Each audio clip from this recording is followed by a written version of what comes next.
என்ன baby baby சொல்லிடலாமா? நாங்கள் வந்து ஆகஸ்ட் 29th வந்து கல்யாணம் பண்ணிக்கலான் இருக்கோம். ஒரு விஷயம்தான், I just want him to be happy, அவ்வளோதான். And I love you.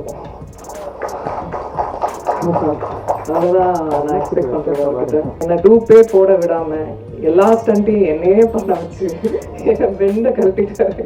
ஏன்னா இதான் ஃபோன் பண்ணி சொன்னேன், நாளைக்கு காலையில 10 மணிக்கு சேர் போட்டு உட்காந்துருவேன் நடிகர் சங்கத்து கட்டிடத்துல. நீ முடிக்கிற வரைக்கும் நான் வந்து இங்கிருந்து கிளம்ப போறது இல்லை, ஏன்னா என் கல்யாணம் ஃபிக்ஸ் ஆயிடுச்சு. கண்டிப்பா வந்து நாங்க வடிவேல் சாரெல்லாம் அந்த மாதிரி ஒரு கப்பலா இருக்க மாட்டோம். நாங்க வந்து ஏன்னா இந்த சண்டை காட்சிகள் பார்க்கும்போது நான் கொஞ்சம் சூதானமா இருக்கணும்னு நான் முடிவு பண்ணேன். என்னோட சோல்மேட்னு சொல்றதா, இல்ல என்னோட பெஸ்ட் ஃப்ரெண்டுன்னு சொல்றதா, இல்ல என்னோட பாதின்னு சொல்றதா எப்படின்னு எனக்கு தெரியாது.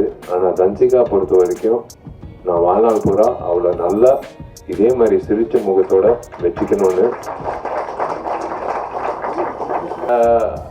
தன்சிகாவோட அப்பா இங்கிட்ட இருக்காரு, அவரோட பர்மிஷன் வச்சே நான் சொல்றேன். இதோ இருக்கே என்னோட சோல்மேட் தன்சிகா. இதுக்கு மேல நாங்க மூடி மறைக்க விருப்பப்படல. உங்க எல்லோருக்கும் நீங்க என் குடும்ப சார்பா, என் குடும்ப சார்ந்தவங்களா நான் வந்து நான் உணர்ந்து நான் உங்ககிட்ட வெளிப்படையா சொல்றேன். ஆமா, நான் தன்சிகாவை முழுமையா லவ் பண்றேன். நான் தன்சிகாவை தான் நான் கல்யாணம் பண்ணிக்க போறேன். Totally in love with Dhanshika. நான் தன்சிகாவை நல்லா பார்த்துப்பேன். நான் தன்சிகாவை வந்து தன்சிகா வந்து இந்த வந்துச்சு பாத்தீங்களா, நான் என்ன சொன்னேன், சண்டை போடாதேன்னு சொன்னேன். இப்ப பாருங்க, நல்ல வேலை கிக் கொடுக்காம நேரம் வந்து நிப்பாட்டிட்டா. நீங்க வந்து தனிப்பட்ட முறையில நீங்க வந்து என்ன வாழ்த்துக்கள்னு சொல்றதை விட உங்க எல்லாரையும் இப்படி பார்க்கும்போது இதோ இங்கிட்டு பாருங்க இந்த சிரிப்பு, இதை விட என்ன வேணும்? இதுலயே தெரியுது. யாரா இருந்தாலும் நீங்க எல்லாரும் சிரிச்சது வந்து எனக்கு ரொம்ப சந்தோஷமா இருக்கு.